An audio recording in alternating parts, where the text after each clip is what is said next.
Okay, what's going on YouTube? It's PNG News Media here again with another edition of the Concrete and Steel Chronicles.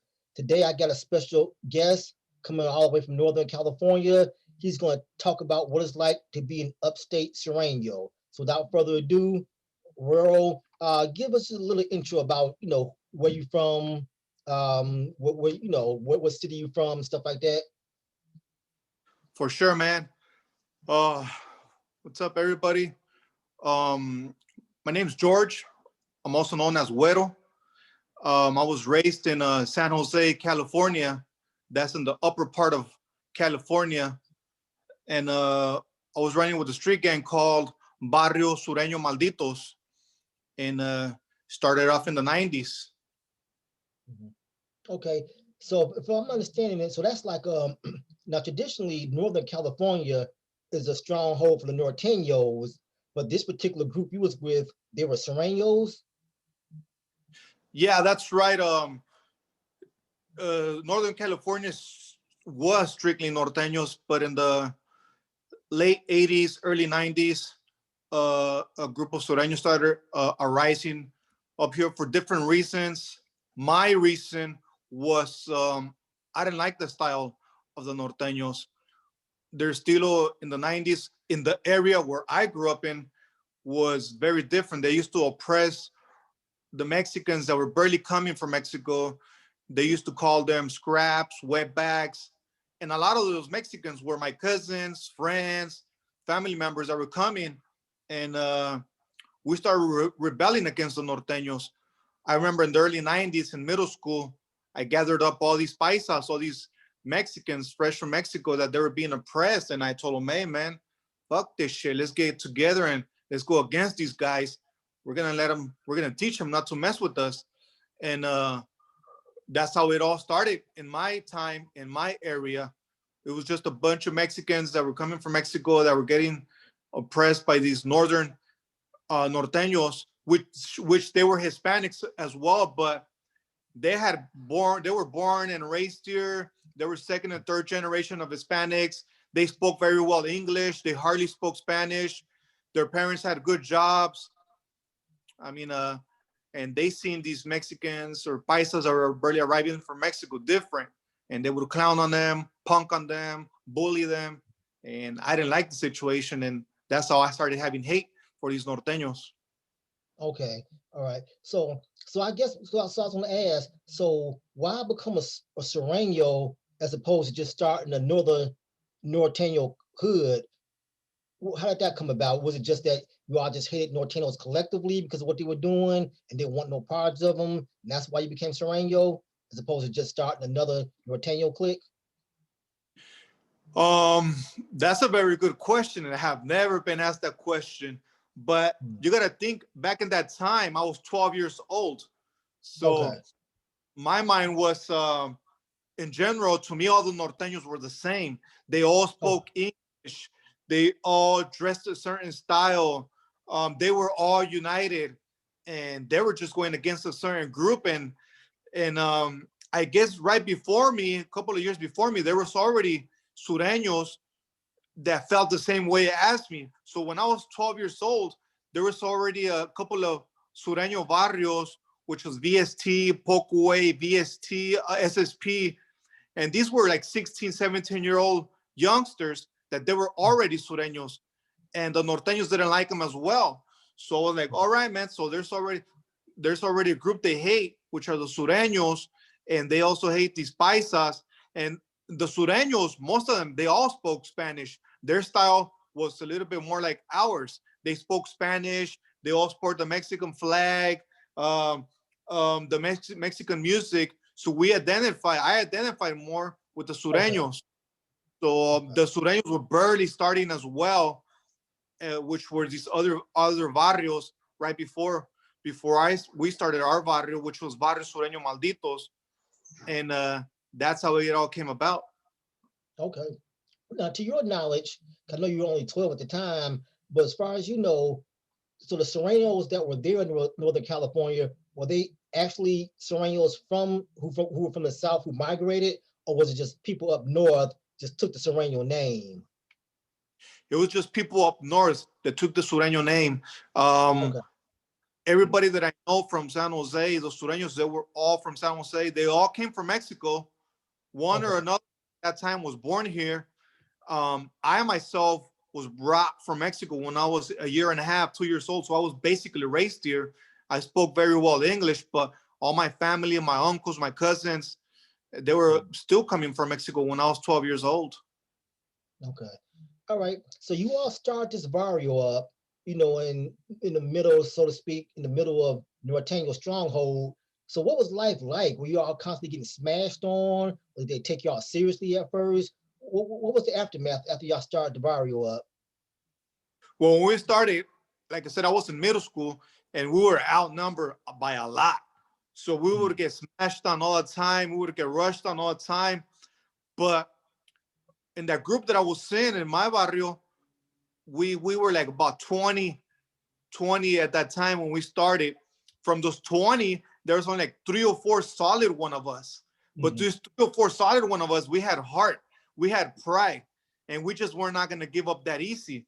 A lot of the ones that started with us, they used to get jumped and you would never see them again.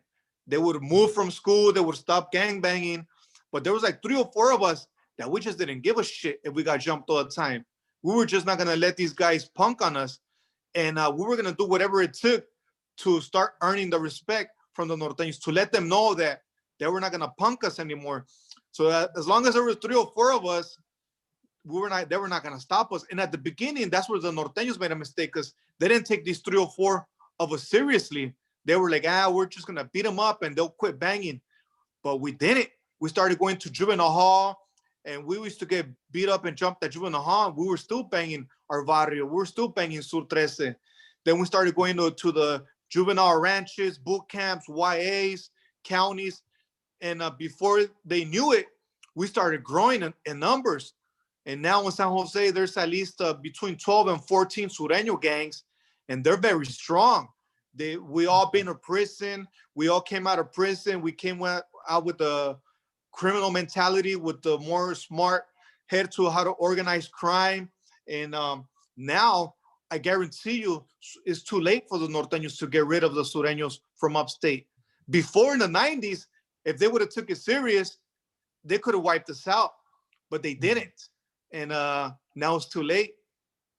Okay, wow. Okay, so you, like I said, so you, after you started the barrio, you know, you stayed strong. You and a couple of the real solid ones, you said, start transitioning into the ID homes, juveniles. Okay, so how long, at what point did this transition into like a prison term? Can you ask the question again? I don't understand it. I'm sorry. Oh, no, I'm saying, okay, so how long after you started up the barrio, and like I said, you know, you had your stints in YA, like at what year did your activities land you in prison? So the first time before I went to prison, I went to the feds first. Oh, okay. I did 4 years as a minor in the juvenile system, from the ages from 12 to 18. Between those 6 years, I did four of them in the juvenile system, and in and out of a juvenile hall, boys ranch. And when I was about 19, I started hitting the county as an adult, and I didn't go to the feds until 2005. I was around, I can't remember that age, 2005, when I hit the feds. The first time I did a year and a half in the feds. And then in 2006, 2007, that's the first time I hit the prison. Okay. All right. So let's talk about the county. So you come into county jail as an upstate Sureno.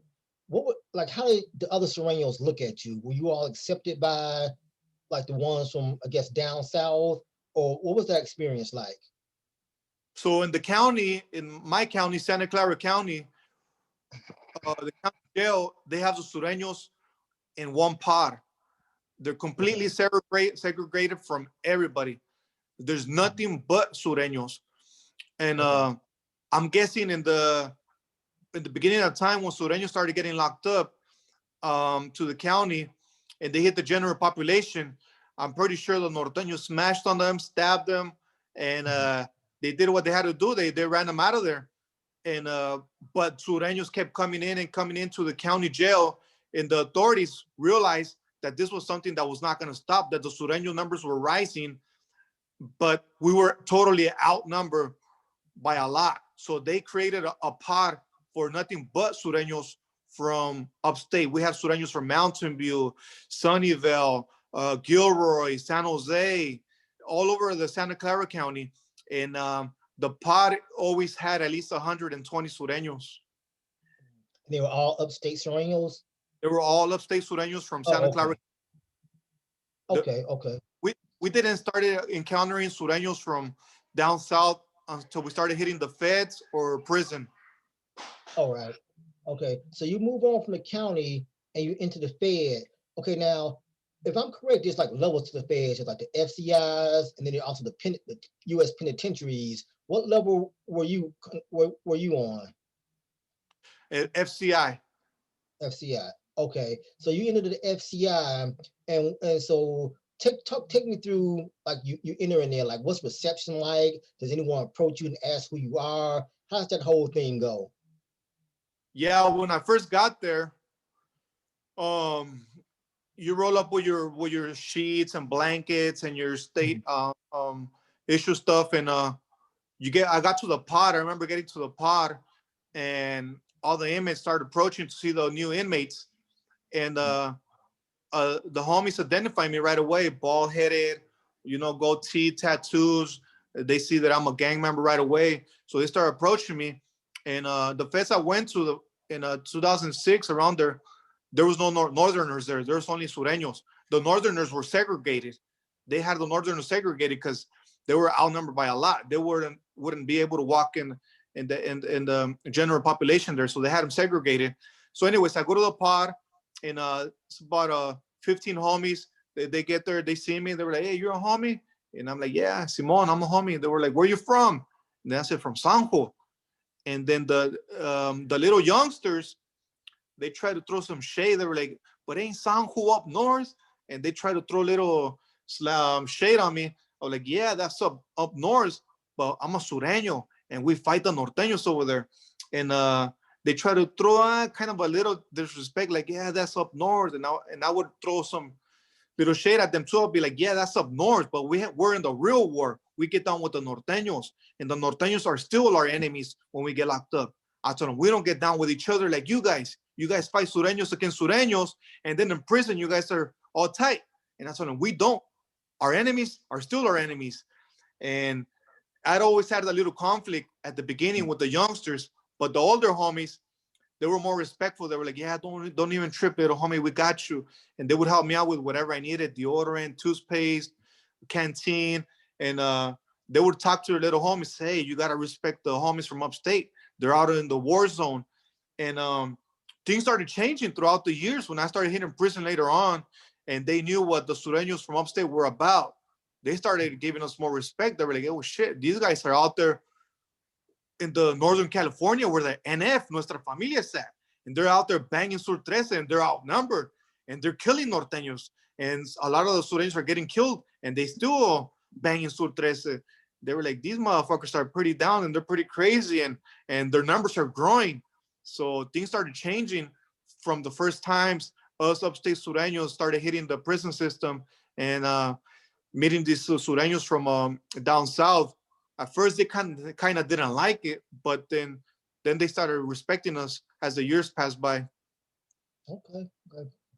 So keeping on with the experience in the Fed system, so what are the dynamics there? Like, how do the inmates, I guess, click up? Is it by your gang? Is it by like what state you come from? Is it by your race? How does that work in the federal system? It's by you. It's the same thing as prison. Okay. The policies are not as strict, but the same thing. We stuck to our own race, Sureños, with the Sureños, and then they had the Paisas, then they had the whites, the blacks, the others. And the part where I was at, actually in the feds, there was about 16 to 18 Sureños from upstate, from Modesto, Gilroy, San Jose, Salinas. There was about 16 of us in the pot I was in, and there's about 40 Sureños from down south. So we all stuck together. But whenever a Sureño from upstate would mess up and he needed to be handled, it would be one of us from upstate that would take care of the business. We would never have a Sureño from down south regulate him or put him on check. Vice versa, when a Sureño from down south would had to be checked, there would never be a Sureño from upstate touching him up. And there people would take care of their own people, but we were united with the Sureños from down south. Okay. And in the time that you were in the feds, did you ever get anything, like you ever get in a riot or anything like that? Did that ever occur during your stay? Not a riot in the feds, just checking people that had messed up and people that came with paperwork.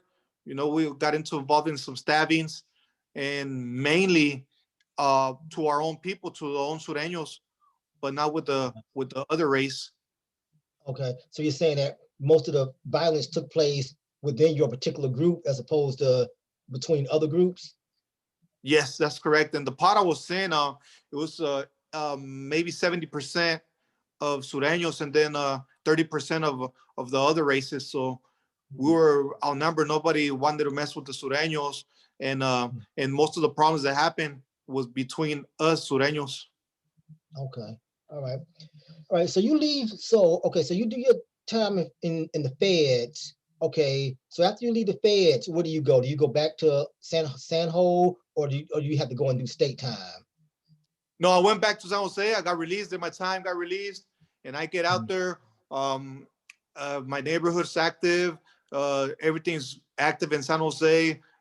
When I get out, there's way more hits. Jumped in my hood, and now everybody's all blued out, tattoos on their face, sporting Sur Tres on their face, or Barrios on their face, 3 dots on their face, and it's pretty crazy. In the beginning of 2000, the Sureños are very strong now, and a lot of us had been in upstate, in prison, and in the feds. A lot of the homies had came out of YA, and it was pretty crazy and active when I came out of the feds. So I get caught for some other crimes. I get caught with guns, and then I go back. I go to prison, and I first hit San Quentin. The first time I go to prison, I hit San Quentin to reception, and I was mainly in reception the whole time. I did my whole time in reception because they were taking so long to ship people out to do their time elsewhere. I did 1 year and 3 months in San Quentin just in reception, and San Quentin was reception for Northern California jails, counties, and everybody from Northern California was hitting reception in San Quentin. So in reception, there was about 120 of upstate Sureños from everywhere, Napa, even there was Sureños from Eureka. I never met Sureños from Eureka before until I went to San Quentin. And there was a lot of white boys from Eureka that were Sureños. It was crazy ass white boys, man. They were hella crazy. And there were Sureños that were right there in San Quentin, Sureños from Napa, from Richmond, from Modesto, Madera, San Jose. It was about 120 of us from upstate. And there was about 7 or 8 Sureños from down south. Okay. Now, before I talk about your time in the state prison, let me ask you this. So when you get out of the federal system, what was your mindset like? Were you, when you came out, were you like, well, you know what, I'm not going back again? Or were you a more hardened gangster when you get out the feds? I was more gangster. And at that time, when I was gangbanging, my mentality was like, I'm either going to die at an early age or I'm either going to go to prison for life. I just didn't give a shit. My mentality, I was stuck in that mentality where I thought I was going to die as a gang member or do life in prison. My mom wants to be a high-ranking gang member, represent my city, San Jose, Sureños. And that was just my mentality. When I came out of prison, I felt more gangster than ever. And I can't come out of prison. I seen my homies just waiting for me. And they were like, yeah, Güero's out, let's get together. And I seen all my homies all gangstered out as well that came out of other prisons. And we just got together and started plotting how to organized crime and start making more money, use the manpower that we have, and start smashing on norteños. Okay. So prison really wasn't a deterrent for you then, was it? No, prison and and being incarcerated never scared me from becoming a gang member. As a matter of fact, it just made me stronger, and that was it. Wow. Okay. All right.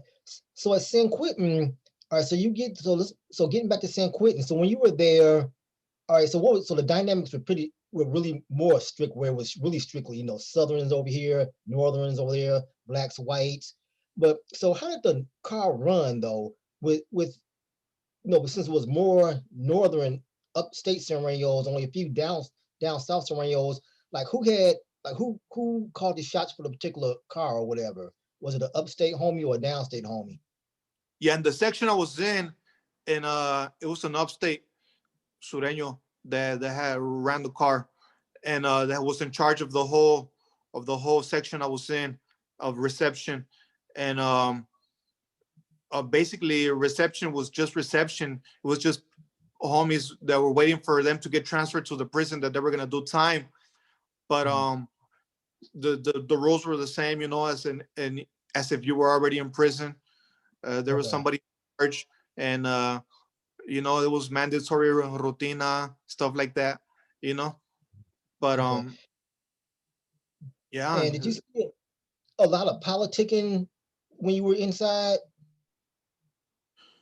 Not things that I can speak about is just basic stuff that I can say, like we didn't there was no northerners there in the section I was in.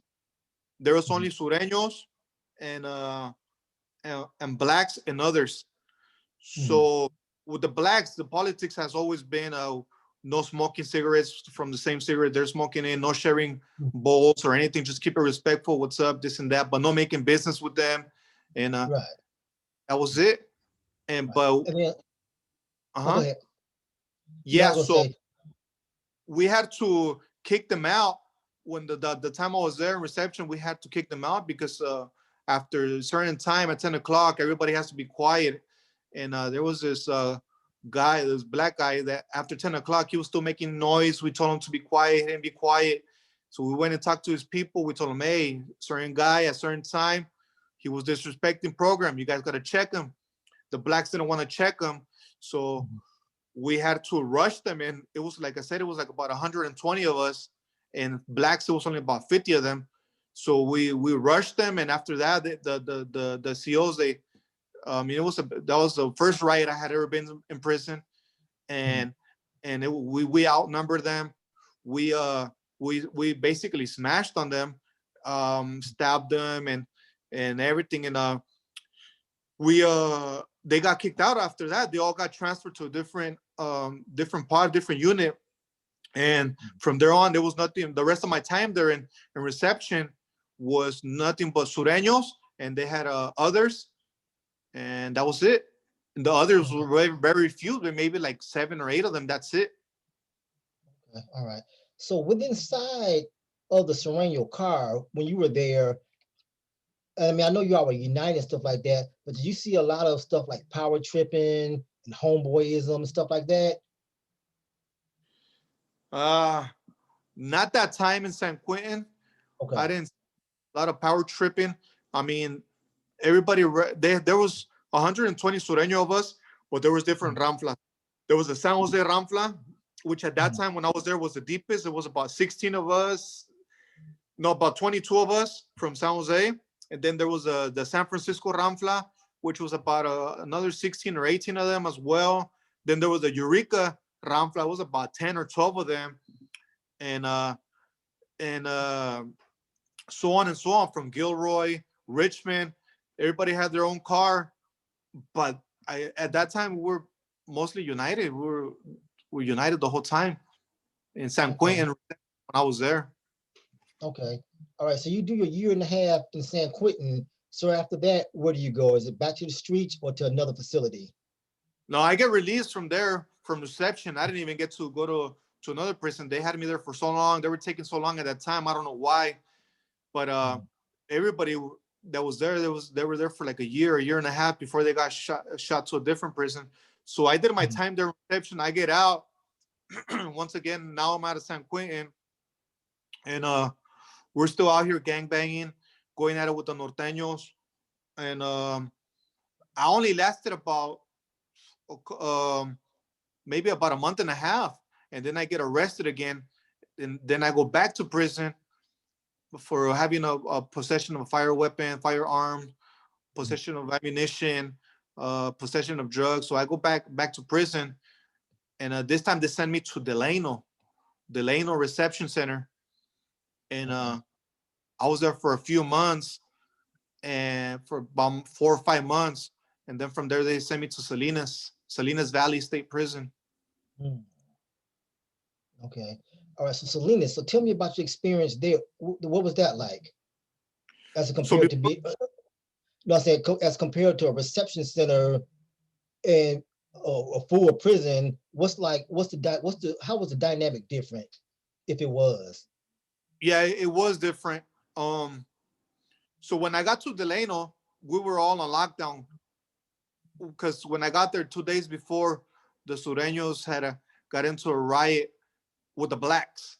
So when I got there, all the Sureños and all the blacks were on lockdown. And I was there for the whole 3 months. I was in Delano. It was nothing but lockdown because of the riot that had happened previous to before me getting there. So from there, they sent me to Salinas Valley. When I got to Salinas Valley, well, it was different. I was in an open dorm area. It was the first time I had ever been in an open dorm. So I got there, and there were Sureños from San Jose already that were there already. They see me and they recognize me. Like, hey, ¿qué onda, güero? So, and there was Norteños there too. It was the first time I had ever been mixed in an area, in a place where there was Norteños. There was Norteños there as well. And it was a little bit different because it was the first time I was in an open dorm. It was the first time there was Norteños there. And I was there about maybe a year, and I guess I was there in a good time because there was no riots or anything that happened throughout the time. I did my time smooth, thank God, and I got out. I got released in February 2010 from there. Okay. Now was that your last incarceration? Yes, that was my last incarceration, and as an adult, and like I said, it was different than when I went to the feds or when I was in reception in San Quentin or Delano, because I was in an open dorm. I was with Norteños, and I was expecting action the whole time. But I mean, everybody in the area I was in, there was about 80 Sureños, 60 of them which were from down south, and about 20 of us that were from up north, and then upstate Sureños, and there's only about 18 or 20 Norteños. That's it. And then the rest were maybe about 60 blacks, about 40 whites, 40 to 60 whites as well. But the majority were Sureños, because there was about almost 100 of us. Okay. All right. So you do this last stint. Okay. So take me to the time that when you started realizing that you needed to change. What kind of prompted that? Did something happen, or was it just you thinking one day? How did you start to make your transformation? Well, I wake up one time in the middle of the night to go take a piss. This was when I was in Delano. We were in lockdown. And remember, I was in lockdown for shit that I didn't even do. You know, when I got there, they were already in lockdown because there was a riot that had already happened. But just the fact that I was a Sureño, I had to be in lockdown as well. And anyways, one time I wake up in the middle of the night. I'm going to go take a leak. And the mirror's right next to the toilet. And I'm looking at the mirror. The mirror's kind of foggy, but because it's all scratched up, you can barely see yourself. But I can still see myself. I'm taking a leak. I'm taking a piss. And I'm looking at the mirror. And I say to myself, what the fuck am I doing in here? How the fuck did I end up in this damn place? Telling him, why the hell am I in this damn cell with another man? Why am I in a place with a whole bunch of other men? And I said to myself, I used to think being a gangbanger was like being a man. I used to think shooting somebody made you a man. I used to think if you stabbed somebody, you were a man. And then I started thinking about my kids that were out here in the streets. I was like, fucking shit. My kids are out there. Who the hell is buying them shoes, providing for them a roof? And I just snapped out of it out of nowhere. I was like, what the fuck am I thinking? Because I knew I had a good head on my shoulders. I knew I was smart. I knew I could make money the right way. I knew I could build things. And I knew I could run a crew in San Jose. I was shocked. I was calling the shots for a gang. I was running a gang. People would listen to me. I was like, if I use all this that I have in a positive way, then things can change. I was like, what the fuck am I doing in here? And I got embarrassed, kind of got embarrassed. I'm like, fuck, man. I'm in a cell with another man, smelling his motherfucking farts, smelling when he has to take a shit, having a seal when to tell me when can I take a shower, having another homie tell me that I have to go stab somebody, having to stab another man. And I was like, what the fuck? And I was being selfish, just thinking about myself. And I was basically running away from responsibility, from becoming a real man, from taking care of my kids, from being a responsible man in society, from being a man that my mother and father can be proud of. I was scared of being a failure. And I knew that I would become somebody in a gang world, because anybody can do that. Anybody can pull the trigger. Anybody can do time in jail. Anybody can stab somebody. But not everybody can be a real man and get a job, be responsible, pay bills, take care of your kids. You know, not anybody can do that. So we try to run from responsibility. And a lot of us run to the gangs where we can really, where we think that we are a real man, where we think that we are somebody. And it makes us feel good, but it's all fake, because we're just scared of commitment. We are scared of responsibility. We are scared to be a real man. We are scared to fail in the real world. So we run to something that we think that we are going to become somebody important, somebody to be proud of. And I snapped out of it that time when I was taking a piss. I was like, what the fuck did I do with my life?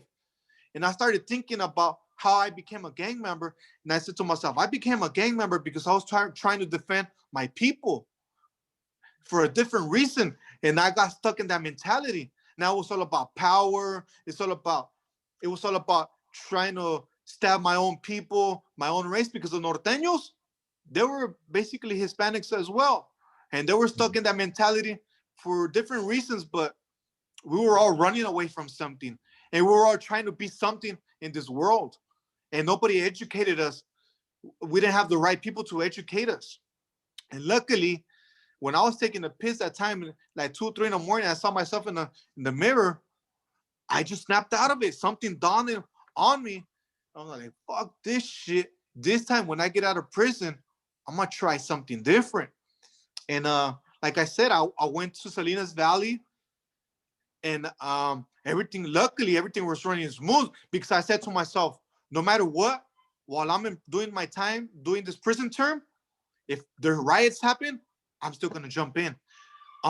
If I have to stab somebody for disrespect, I'm still going to do it. I want to get out of my term with my chest up and saying, you know what? I did my time like a Sureno, like an Upstate Sureno. I didn't punk out. I didn't PC up. I didn't drop dime, but I'm coming out. And I'm going to stay away from the criminal activity and do something righteous with my life. That way, nobody can say shit about me, you know? And I did. I called when I came out of prison, I called the homies up and I told them, hey, check it out, man. I'm going to do something righteous with my life. You guys may not like it, but I hope you guys may respect it. And I started changing my ways. I started associating with the same people. I got into the union, and things started changing for me. Okay. So now, so when you told your homies that you was pretty much done with that lifestyle, were there any repercussions, or did you have, like in the movies, they show people getting jumped in or getting jumped out? Is that more a myth than reality? Well, I'll tell you my case, because there's different cases. I mean, okay. A lot of cases where there's guys that done 10, 15 years in prison. They want to do a righteous thing in life, and they get out, and we respect it. We just say, all right, man, you did your time. As long as you're trying to do something good, that's fine. I mean, as long as they didn't snitch or PC it up, any type of that stuff, we'll see them on the streets and we won't do nothing to them. But if they come out of prison, excuse me, and they're trying to hide because they snitch or dropped out or anything, they're gonna get it no matter what. They have a green light. In my case, I told them, hey, I wanna do something righteous with my life. And this whole time I was in prison, I raised my hand for anything that had to be done. Luckily, like I said, everything ran smooth in my last prison term. So I got out, and you gotta remember, in my gang, I was calling the shots. I was the one that stood in front of everybody and be like, all right, fuck this. We're gonna get these norteños. We're gonna go shoot them. We're gonna organize crime. We're either gonna die. We're gonna go to prison. Fuck this and fuck that. I was running the shit. So when they heard that now I wanted to do something righteous with my life, a lot of them started running their mouth. They were like, what the fuck? First he's talking all this shit that we ride or die for the gang, blah, blah. Now he wants to be a good guy. And some of them were running their mouth. And some of them were like, we got to respect him. He was with the gang for 16, 17 years. He done time in juvenile hall, in prison. Let's give him that respect. You know, they knew that I feared no man. They knew that I feared no prison. So they were divided half and half. So I come out of prison and they call me into a meeting. And I walk into the meeting and I told them, hey, I'm right here, man. I'm showing you guys respect. I'm letting you guys know that I fear no man and I fear no prison. The only thing different now is that I want to do something righteous in my life, not for me, but for my kids and for my family. I believe they deserve it. And I'm right here. And some of them little youngsters were just running their mouth, you know. And a lot of my homies, the older homies, they were not present. They were in prison. Some of them had been deported to Mexico. And I got into a little conflict with them, especially with the little youngsters. And I told them, hey, man, well, I'm right here. If you guys feel like you guys got to touch me up, you guys feel you guys got to get your money, well, come and get your money. I'm right here. And these little youngsters, some of them didn't like it. So they ran out to me. I started getting down with like 4 or 5 of them, little youngsters. And that's it. I walked out of there. Later on, the older homies found out that these little youngsters touched me up. And well, I won't get into that story, but all I'm going to say is nowadays, I walk through the streets of San Jose with my chest up, with my head up, and I see the homies. They say, what's up, Guerro? And I'll be like, what's up, man? And that's it. They respect me, and I respect them. I have no hate towards Sureños nor Norteños. My mentality has changed. I've grown as a man. I matured as a man. I'm a businessman now. I'm a family man. And my only thing is, if you respect me, I respect you. If you respect what I'm doing as a righteous man and a family man, I'm going to respect you.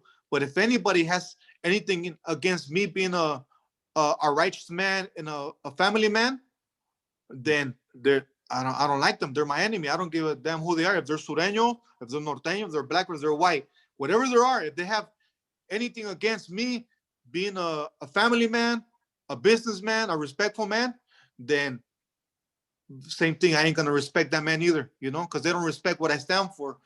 And that's the kind of man I am now. If they don't respect what I stand for, then I don't respect them as a man either. Righteous. Okay. So in a few minutes we got left. So tell me about your experience. I heard you mention that you were a union man. So what was that whole transition like, you know, from going from earning illegal money to going to get legit money? Was it a hard transition for you? No, not really. It was actually pretty easy because, like I said, I'm really good with my hands. That's something that I noticed since I was a little kid. I used to build lowrider bikes, work on my bikes. Then I used to build dog houses for my dogs when I was little. When I was out of prison, I would work in construction here and there, and I was really good at it. So when I came out of prison, I joined the union, and then started from the bottom as a laborer, as a stalker scrapper, and I just started building things, and I just started rising, and I became a journeyman. And first I became the leader of the laborers, of the stalker scrappers. Then I became a journeyman, and at the same time, I was doing side jobs for myself. Started building decks, tree houses, um, doing cabinets, doing all kinds of side work for myself and working for the union at the same time. I started stacking up my money, stacking up my chips, and it came out. It was actually a pretty easy transition for me because I'm good with my hands and I got a good head on my shoulders. My favorite subject in school when I went to school was math. So I'm really good with numbers. I never had a problem with numbers. I never had a problem with building things. And I never had a problem with organizing groups and accomplishing. I had already organized groups and gangs in prison. You know, in prison, I was in charge of the Upstate Ramfla. When I was in the feds too, I was in charge of the Upstate Sureno Ramfla. And in prison as well, I was in charge of the Upstate Ramfla. And when I was out here in gangbanging in San Jose, I was calling the shots for my Ramfla, for my barrio. And we were deep. And I used to organize crime and really good, you know. And I used all that knowledge and everything in the construction business. You know, I organized crews to get jobs done quick. I organized crews to help me do my side jobs. And I was good with numbers. I was good to talking with people, you know. And my business just started rising, and it was actually pretty easy for me, especially since I was away from gangs. I had nothing taking away the attention from me, and I was just focused on my business, focused on my family. That's it. It was actually pretty easy for me. Okay. So last thing, I guess. So working in the construction industry, like how is it? Is there ever times like where you encounter people seeing you trying to come up, they want to halt your progress, or is it all about everybody trying to pull the other person up? No, it was first. It was hard because that to rising up, it was hard with my own people not letting me go up. But Really? like I said, you know, I had been in prison, and I'm a smart man with numbers and with my hands. So I used everything in my advantage. Whenever there was somebody from my own race, like a paisano, that wouldn't let me rise up, I would approach him, and I would use the wise words, but at the same time, I would be strict with him. I'll be like, hey, check it out, man. I'm a motherfucker that been through shit in life, and I'm trying to do something righteous with my life, and ain't nobody gonna stop me, you know. And I told him I'm gonna earn my way up in the business the right way. But if there's any motherfucker that's trying to stop me, then there's gonna be problems, you know. And I would approach them with that in that manner. If there was anybody that was trying to put me down, because there was a lot of people that wouldn't let me rise up. I don't know, they were scared to lose their position or whatever. But I would talk to them that way, and I would tell them, hey, we could be best buddies and help each other, or you're not gonna be able to stop me. I'll tell them I'm gonna rise up one way or another. I'm gonna rise up by me showing my skills and showing the way I get the job done, and by doing whatever I have to do if anybody's trying to stop me, you know. I mean, was that? I mean, cool. I mean, was that like a common thing? Others try not to let others rise, or you think that was just like isolated incidents? That's a common thing between the Hispanics that I've seen, and that I see it all the time.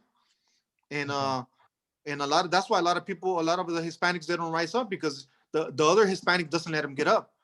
And the only way you will rise up if you push against that, you know. And that's what I did. I pushed against that.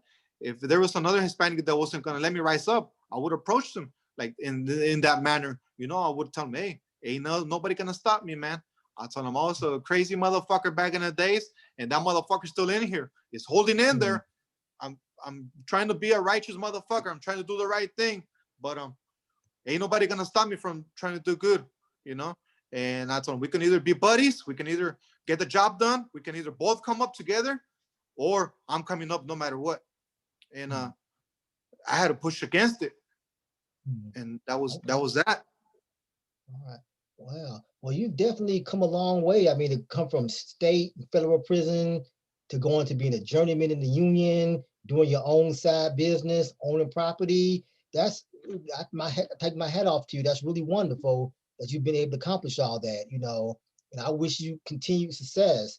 I mean, just look at the future. Like, what do you have planned, like long term? You plan on like owning like a big construction firm and stuff like that? Not really. I'm planning to retire maybe in I'm planning to retire maybe like in 3 years. Right now, Really? I'm 39 right now, and Are you gonna retire? yeah, I'm gonna focus Wow. on my I'm Okay. gonna family because when I came out, I did a big sacrifice. I was working 16 hours a day, 6, 7 days a week, stacking up my money, stacking up my money. I bought the first home, paid it cash. The first house, boom, because I didn't have no credit, you know. Mhm. So I had to start saving up money, and just stacking up my chips, putting it in the bank, and had to buy my first house cash in 2011, 2011, late 2011, about a year and a half right after I got out of prison. I bought a Mhm. house cash for 220,000 Wow. in San Jose, which is a really good price. Right now, the house is worth about 600,000-700,000. It multiplied because Okay. the economy went up so high. So, anyways, Mhm. year later, a year and a half later, like in 2013, 2014, I bought my second home. I took out money from the first home and other cash I had saved up and bought a second home.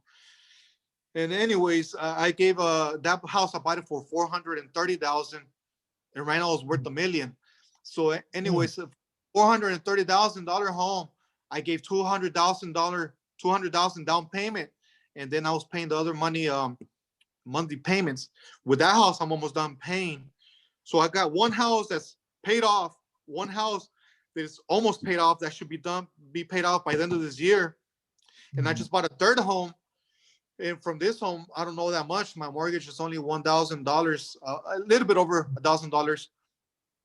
But this Wow. house I live in, I paid off because I rent my other two homes.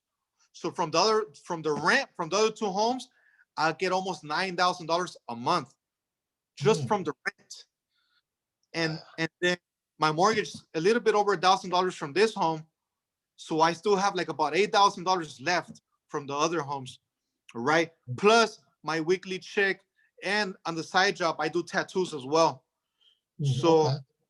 I plan to retire. I don't need a lot of money. I just want to live comfortably with my wife and my kids, and I plan to Mhm. retire like in 3 years. Just live off rents and Mhm. do tattoos here and there, and Mhm. retire from the construction business and just focus on my family.